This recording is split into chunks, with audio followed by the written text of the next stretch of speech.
नूपुर सक्सेना रुक करते हैं खबरों की ओर।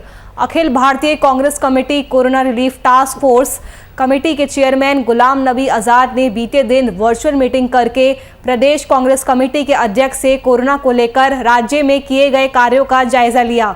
बैठक के बाद प्रदेश कांग्रेस के अध्यक्ष डॉक्टर रामेश्वर उरांव मीडिया से मुखातिब हुए, जहां उन्होंने बैठक में हुई बातचीत साझा की, साथ ही सरकार के आगे की तैयारियों की भी जानकारी उन्होंने दी।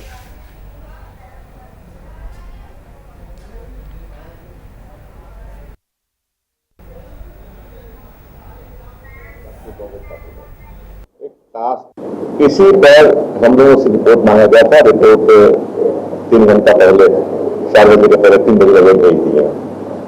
उससे ज्यादा कुछ नहीं, उसी पर डिस्कशन हुआ कि हम स्टेट में क्या किए। तो जो स्टेट में किए हैं आप लोग सबराज बोलते रहे हैं कि स्टेट में कोविड के समय में स्टेट गवर्नमेंट में खास करके हमारे महाराज गुप्ता जी उस पर लगे रहे। कांग्रेस के जो बड़े नेता गुलाम नबी आजाद, मैं बता दूं संक्षेप में कि कांग्रेस पार्टी ने झारखंड के खाद्य आपूर्ति मंत्री डॉक्टर रामेश्वर उरांव ने वैक्सीनेशन को लेकर केंद्र सरकार पर जमकर निशाना साधा। वैक्सीनेशन को लेकर मची अफरा तफरी को उन्होंने केंद्र सरकार की देन बताई। साथ ही राज्यों की ओर से वैक्सीनेशन खरीदे जाने को उन्होंने केंद्र के बीजेपी सरकार की नाकाबिलियत करार दिया है।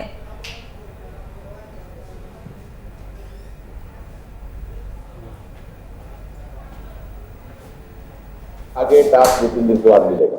वो सब जगह का हिसाब ले रहे हैं पूरे देश का, और फिर अपना निचोड़ निकाल करके गाइडलाइन जारी करेंगे कि कैसे हम आगे बढ़ें, ताकि ये प्रॉब्लम खत्म नहीं हो गया है। ठीक है, पॉजिटिविटी रेट बहुत कम हो गया है, 3% बचा हुआ, 97 ना खत्म हो गया, अब आ गया रिकवरी रेट। हाँ, तो ये जो हो गया इससे हमको खुश नहीं होना है, हमको तैयार रहना है। क्या है कि ये सेकेंड वेव के लिए हम तैयार नहीं थे, इसलिए अपना तफरी मची। आज आगे टास्क 2-3 दिन के बाद मिलेगा। वो सब जगह का हिसाब ले रहे हैं पूरे देश का, और फिर अपना निचोड़ निकाल करके गाइडलाइन जारी करेंगे कि कैसे हम आगे बढ़ें, ताकि ये प्रॉब्लम खत्म नहीं हो गया। रेट बहुत कम हो गया है।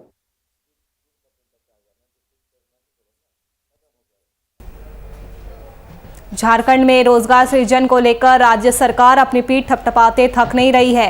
पहले लॉकडाउन के दौरान पलायन का दंश झेल चुके ग्रामीण मजदूरों के लिए रोजगार उपलब्ध कराने को लेकर जमीनी सच्चाई चाहे जो भी हो, सरकार के अनुसार किए गए कार्य उनकी उपलब्धियों का हिस्सा है।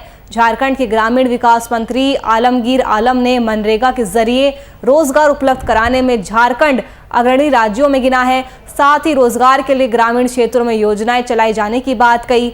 इसके अलावा पत्रकारों के पास उन्होंने ग्रामीण क्षेत्रों में टीकाकरण अभियान चलाए जाने की बात भी साझा की।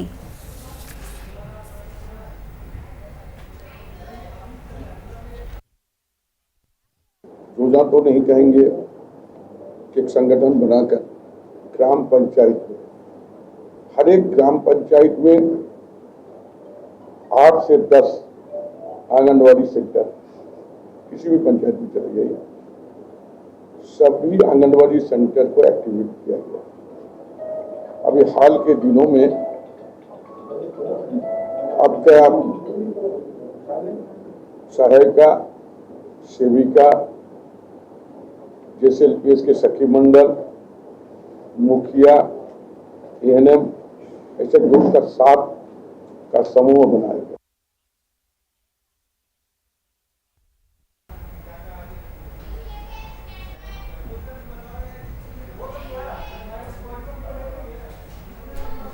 बिहार में लचर स्वास्थ्य व्यवस्था की नई कहानी रोज सामने आ रही है। चिकित्सा सुविधा के लिए बनाए गए अस्पतालों की बदहाली के परवान चढ़ने का ताजा नजारा इस बार मधेपुरा से सामने आया है, जहां 1995 में बनाए गए उप स्वास्थ्य केंद्र स्वास्थ्य विभाग की अनदेखी के कारण खंडहर में तब्दील हो गया है।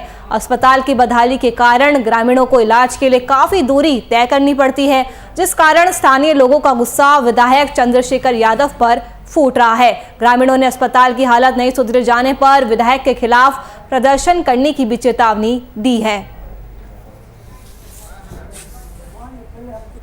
सौगढ़ 1 और 2 का उप स्वास्थ्य केंद्र है, जो 1995 ईस्वी में बना है और इसी के जस्ट बगल में 2006 और 7 में बना है 21 लाख की लागत से।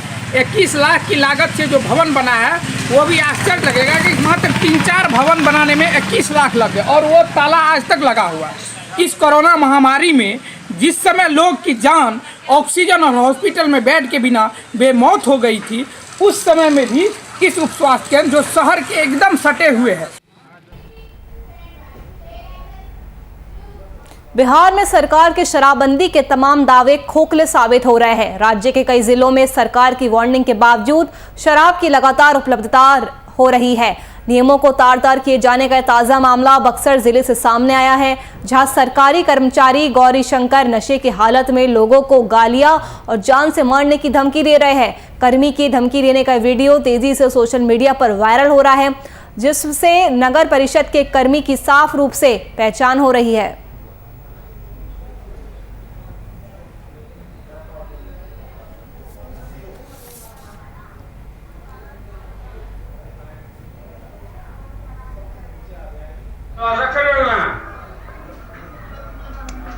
नंगा होगा तो मुंह में गोली मारूंगा मेरा औकात है ये औकात है तुझे मारूंगा। मैं वैसे करता तुझे गोली मारूंगा मैं। यहाँ नंगा है, नंगा होकर मारूंगा।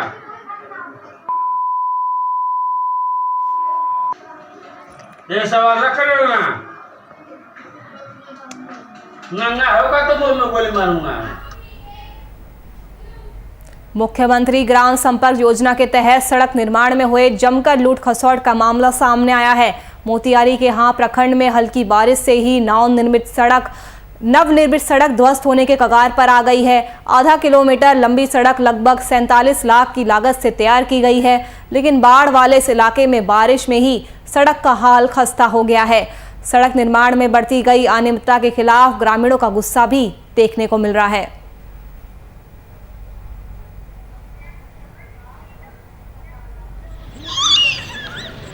एक बरसात भर अब की बरसात हो जाएगी तो आन जान बंद हो जाएगा।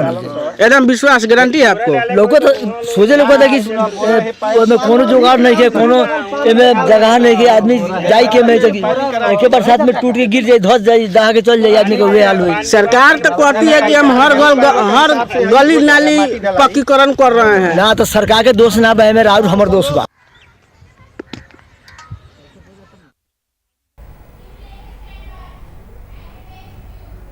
प्रतापगढ़ में होने वाले पंचायत चुनाव में जनसत्ता दल लोकतांत्रिक पार्टी ने प्रेस वार्ता कर जिला पंचायत अध्यक्ष के लिए अपने उम्मीदवार की घोषणा की है। इस बार जिला पंचायत अध्यक्ष की सीट के लिए माधुरी पटेल जनसत्ता दल लोकतांत्रिक पार्टी की उम्मीदवार होंगी। वहीं नवनिर्वाचित जिला पंचायत सदस्य बाबागंज तृतीय माधुरी पटेल पर राजा भैया ने दांव लगाया है। बता दें कि प्रतापगढ़ जिले में कुल 59 सदस्य जिला पंचायत के हैं। दल ने जिला पंचायत अध्यक्ष अभी पूर्ण हुआ है। विकास एक सतत प्रक्रिया है, ये चलती रहती है। ऐसा नहीं कि 5 साल में विकास हो गया, अब कुछ करने की आवश्यकता नहीं है। सड़कें टूटती हैं, विकास की नई नई मांग आती है। एक बड़ी मतदाता के समर्थन से, एक बड़े समूह के समर्थन से जिला पंचायत के सदस्य विजयी होकर के आते हैं। उनकी अपेक्षाएं हैं, उनको अपने क्षेत्र में विकास करना है, ये सब सारा दायित्व देखना पड़ता है। तो ज़िला पंचायत के सदस्य अपने मतदाताओं की आशा के अनुरूप अपने क्षेत्र में विकास करें, और ये तभी संभव हो पाएगा जब बोर्ड बनेगा, और बोर्ड बनने के लिए हम सभी लोग आशान्वित हैं। रामकृपाल यादव ने दानापुर प्रखंड के नगर निगम वार्ड 11 बेउर इलाकों का जल निकासी अवस्था का जायजा लिया। इस दौरान सांसद ने बेउर मोड़ के जल निकासी का मुख्य स्रोत, पिलर, आईओसी और अन्य निर्माणाधीन स्ट्रक्चर का जायजा लिया। इस दौरान उन्होंने निर्माण कर रहे कर्मियों से तमाम जानकारी हासिल की और साथ ही पदाधिकारियों को अहम दिशा निर्देश भी दिए गए। सरकार पूरे तरह से तत्परता के साथ पटना में जल जमाव ना हो, उसके लिए अथक प्रयास कर रही है। आज मैं अपने क्षेत्र वार्ड नंबर 11 का जो बेउर का इलाका है, अगल बगल का इलाका, जहाँ जल जमाव की भारी समस्या होती है, कितना काम हो पाया है, कार्यपालक पदाधिकारी मेरे साथ हैं, यहाँ के काउंसलर साथ हैं, स्थानीय लोग हैं, उसको मैं देखने आया हूँ, मुआयना करने आया हूँ।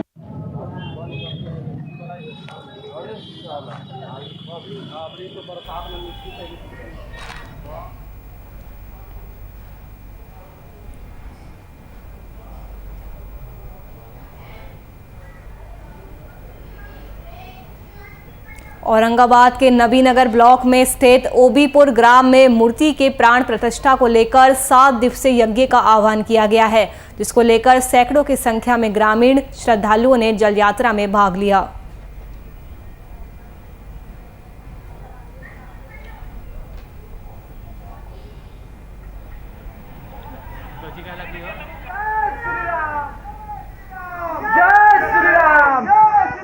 महामारी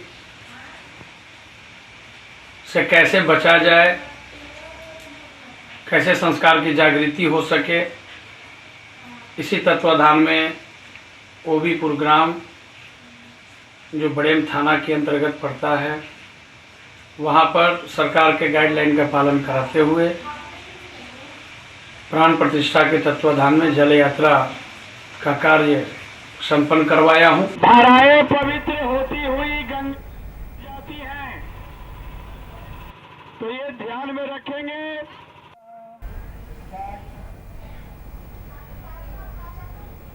मधुबनी के बिस्फी ब्लॉक मुख्यालय स्थित पंचायत सरकार भवन कोविड-19 सेंटर पर आए लोगों ने वैक्सीनेशन सेंटर पर कुव्यवस्था को लेकर हो हंगामा शुरू कर दिया। हंगामे की सूचना मिलते ही मौके पर पहुंची पुलिस ने मामले को शांत करवाया। हंगामा कर रहे लोगों ने बताया कि सुबह से ही टीका लेने को लेकर वो इंतजार में खड़े हैं, पर यहां ना तो टीका देने की समुचित व्यवस्था है और ना ही सोशल डिस्टेंसिंग पर ध्यान दिया जा रहा है।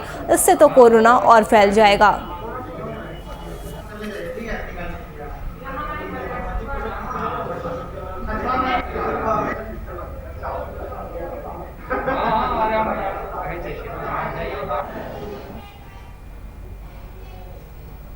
मोतिहारी में जिला अधिकारी शीर्षित कपिल अशोक ने केंद्रीय कार्य का औचक निरीक्षण किया। डीएम ने केंद्रीय कारा में चल रहे टीकाकरण कार्यक्रम का निरीक्षण किया। साथ ही उन्होंने महिला खंड में संचालित एपी लीग का भी निरीक्षण किया। मौके पर उन्होंने मौजूद जेल पदाधिकारियों को निर्देश भी दिए। इस दौरान जिलाधिकारी के साथ साथ जिले के एसपी भी मौजूद रहे।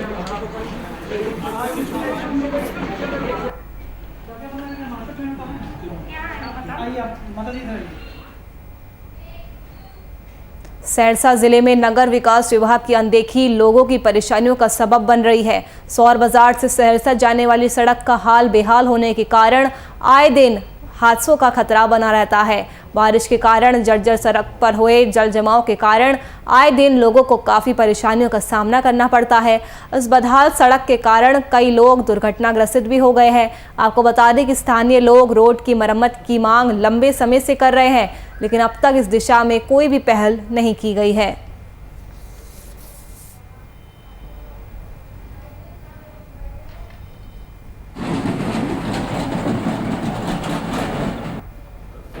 कोनबरसा मेन रोड है, बाईपास लाइफलाइन कहिए इसको, लेकिन दुर्दशा है यहाँ पे। मेन रोड से जाइएगा तो 25 किलोमीटर पड़ेगा, ऐसे भाया समदा होके जाइएगा तो 15 किलोमीटर पड़ेगा।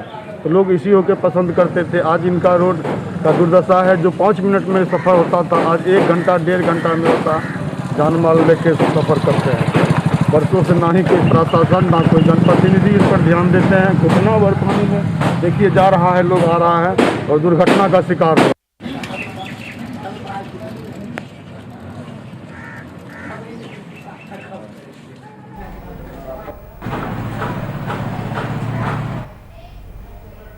झारखंड के ग्रामीण इलाके आज भी विकास की कमी से जूझ रहे हैं। कई आदिवासी बहुल इलाके के ग्रामीण मूलभूत सुविधाओं के अभाव में नारकीय जीवन जीने को मजबूर है। और ऐसा ही एक गांव है दुमका जिले के गोपीकांदर ब्लॉक में अमरपानी गांव, जहां बिजली और स्वच्छ पेयजल की उपलब्धता तो दूर की बात, यहां के ग्रामीण इलाकों में आने जाने के लिए भी पक्की सड़क का अभाव है। लगभग 3 किलोमीटर तक इस कच्ची पथरीली सड़क पर चलने के बाद ग्रामीणों को पक्की सड़क नसीब होती है। बात अगर करें पेयजल की, तो कई सालों से खराब पड़े हैंडपंप के कारण पीने योग्य पानी के लिए ग्रामीणों को लंबी दूरी तय करनी पड़ती है।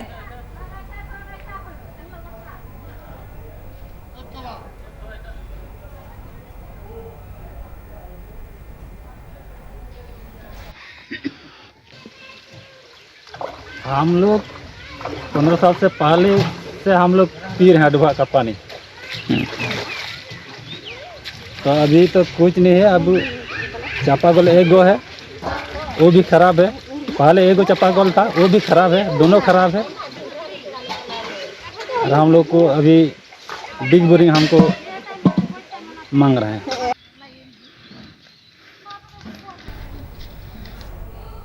गढ़वा में सीआरपीएफ और गढ़वा पुलिस के संयुक्त प्रयास से भाकपा माओवादी से जुड़ी 2 युवतियां मुख्यधारा में लौट आई है। मुख्यधारा में लौटी दोनों महिलाएं भाकपा माओवादी विमल के दस्ते की सदस्य थी। नक्सली ने इन दोनों युवतियों को प्रलोभन देकर संगठन में शामिल कराया था। संगठन त्याग आम जीवन जीने को इस शुरुआत में सीआरपीएफ और गढ़वा पुलिस ने दोनों ही युवतियों के लिए सम्मान समारोह का आयोजन किया, जहां उन्हें रोजमर्रा से संबंधित चीजों को तोहफा के रूप में दिया गया।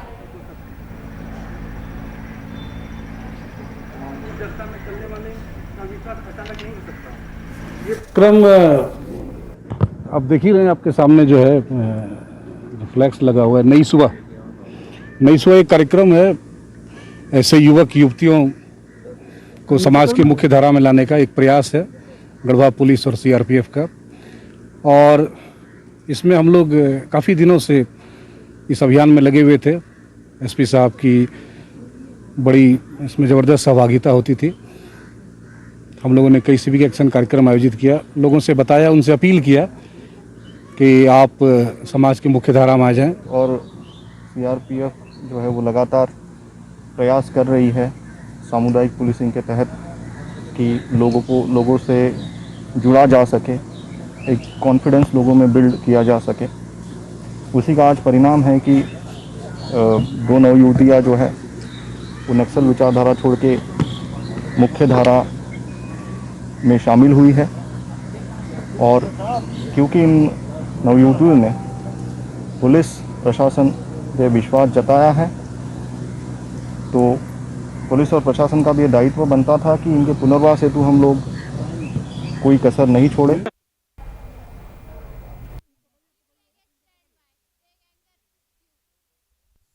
वीरपुर गांव में वैक्सीन लगाने गई टीम को गांव वालों ने लौटा दिया, जिसके बाद मौके पर पहुंचे एसडीएम, स्वास्थ्य विभाग की टीम और ग्राम प्रधान ने ग्रामीणों को समझाने की लाख कोशिश की, लेकिन उसके बावजूद ग्रामीण राजी नहीं हुए। वहीं ग्रामीणों की तरफ से वैक्सीन नहीं लगाने पर अधिकारियों के निर्देश पर गांव की बिजली काट दी गई। मामले में ग्रामीणों की माने तो वैक्सीन लगवाने से कई लोगों की मौत हो चुकी है और बिना जांच के ही सीधे टीका लगाया जा रहा है, जिसके कारण कोई भी वैक्सीन नहीं लेना चाहता।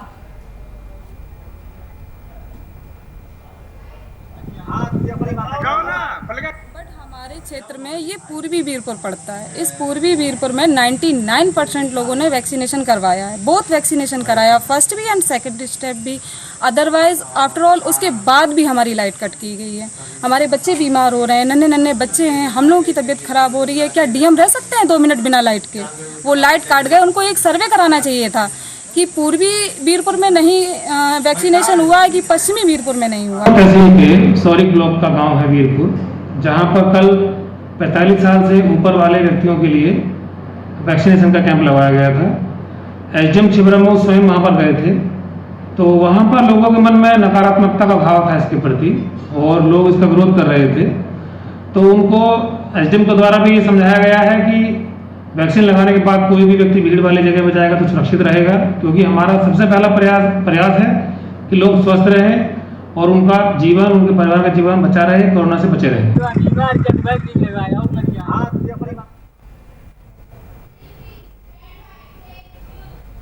जमशेदपुर के विष्णुपुर में सर्किट हाउस के पास फिल्मी अंदाज में बदमाशों ने गोली चलाने की घटना को अंजाम दिया है।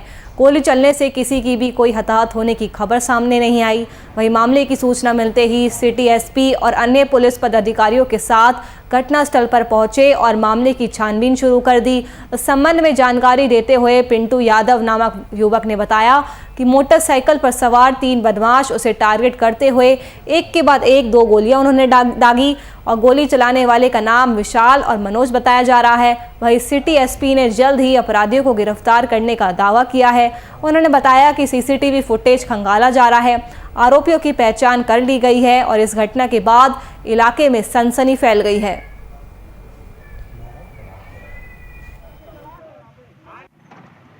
सर हम लोग उधर से गाड़ी से आ रहे थे, धीरे धीरे जा रहे थे, 3 लड़का आया, गाड़ी के यहाँ बात किया, पहला गोली दो जन मतलब आगे जो गाड़ी चला रहे तो पहला गोली चलाया और दूसर का उसका भाई चलाया गोली, और एक जन पीछे था, नहीं मालूम नाम। क्या आप लोग का कोई आपसी रंजिश को पुराना? नहीं, कुछ नहीं, हम लोग से उसका कुछ नहीं है। मेरा पहले का लोगों का 2020 में मेरा दोस्त लोगों के साथ झगड़ा हुआ था, हम लोगों के साथ कुछ नहीं हुआ था। आते साथ कुछ बातचीत नहीं किया, डायरेक्ट फायरिंग करने लगा। क्या नाम आपका? पिंटू यादव। कहाँ रहते हैं? सोनारी न्यू ग्वाला बस्ती।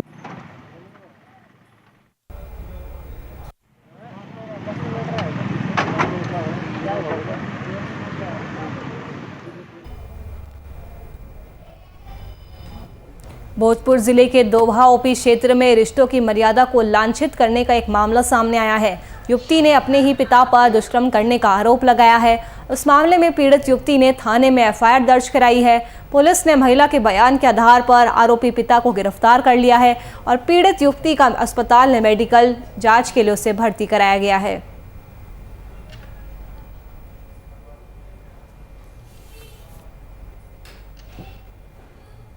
अगली खबर देवघर के सबेजोर गांव से है, जहां करोड़ों रुपए की 700 साल पुरानी मां दुर्गा की मूर्ति चोरी हो गई। घटना के संबंध में बताया जा रहा है कि बीती शाम को जब मंदिर का पुजारी संध्या पूजा करने रोज की तरह मंदिर पहुंचा तो उसने देखा कि मंदिर का कपाट खुला हुआ है और मां दुर्गा की मूर्ति गायब है। वही घटना की सूचना पर सभी ग्रामीण मंदिर परिसर में पहुंचे और काफ़ी खोजबीन भी किया गया, लेकिन मूर्ति नहीं मिलने पर इसकी सूचना थाने में दे दी गई। वही ग्रामीणों के मुताबिक ये मूर्ति अष्ट धातु सोना से बनी हुई है। ये मूर्ति करीब 700 साल पहले की है और इस चोरी की घटना से सभी ग्रामीण में आक्रोश है और पुलिस प्रशासन के काम से वो नाराज है।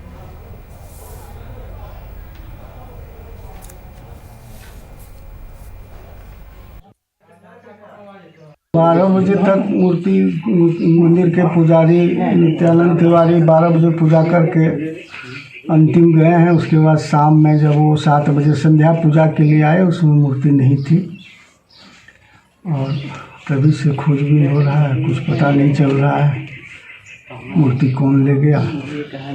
ये हम लोगों के पूर्वज जब सबेजोर आए थे तो अपने साथ ही ये मूर्ति लाए थे, जहाँ जहाँ भटके थे ये मूर्ति उनके साथ था। बहुत पुरानी मूर्ति है, पता नहीं पूर्वजों के पास ये कितने पहले से था। फिरोजाबाद में एसटीएस और पचोखरा पुलिस को बड़ी सफलता मिली है, जहां एसटीएस और पचोखरा पुलिस ने कार्रवाई कर बिजली के खंभों से तार चोरी करने वाले अंतर्राज्यीय गैंग के 13 सदस्य गिरफ्तार किए हैं। भारी मात्रा में बिजली के तार कटे हुए पाए गए। वही अपराध में प्रयुक्त होने वाले वाहन और नकदी को भी बरामद किया गया है। बताते चले कि बिजली चोर गैंग दिन में दूर दराज के क्षेत्रों से होकर जाने वाली बिजली लाइनों की रेकी कर रात में घटना को अंजाम देते हैं। फिलहाल अपराधियों को जेल भेजकर पुलिस आगे की कार्रवाई में जुट गई है। तार चोरी की घटनाएं हो रही थी, उसके गैंग को वर्कआउट करने के लिए मैंने एसपी देहात श्री अखिलेश नारायण सिंह उनके नेतृत्व में टीमों का गठन किया था। इसी दौरान थाना पचोखरा पुलिस और सर्विलांस और स्वाट टीम को सफलता मिली और इस शातिर गैंग के 13 बदमाशों को, जिसमें सरगना पप्पू उर्फ नेता जो कि हिस्ट्री शीटर है टुंडला थाने का, वो भी शामिल है। नालंदा से एक अजीबोगरीब खबर सामने आ रही है। प्रेम प्रसंग में एक युवक और युवती घर छोड़कर भाग गए, जिसके बाद लड़की के घर वालों ने लड़की की मां को अपने घर लाकर उसे बंधक बना लिया। इतना ही नहीं, उसके साथ अभद्र व्यवहार भी किया गया। ये मामला अस्थावा ब्लॉक के शेरपुर गांव का है। सूचना पाकर पुलिस गांव पहुंची और 9 घंटे से बंधक बनी महिला को छुड़ा लिया गया। हालांकि इस घटना के बाद पूरे गांव में तनाव का माहौल देखा जा रहा है। इस संबंध में डीएसपी सदर डॉक्टर शिबली नुमानी ने घटना की जांच के बाद कड़ी कार्रवाई करने की बात कही है। और उसके बाद हम लोग देखे कि दोनों तरफ से मौत बहुत भयंकर था। तो थाना प्रभारी हमको बोले, फोन किए कि आपका क्षेत्र में इस तरह की बात है, आप आइए। तो थाना प्रभारी पहले से उपस्थित थे, हम वहाँ गए, मैटर को जो बन पाया हम लोग सॉल्व करने का कार्य किया है। कितने लड़के वाले के अपहरण की बात आ रही है, कोई बंधक बनाने की बात आ रही है? हाँ, एक महिला को बंधक बनाया गया था। कौन लोग किया था? ये लड़की पक्ष के लोग किए थे।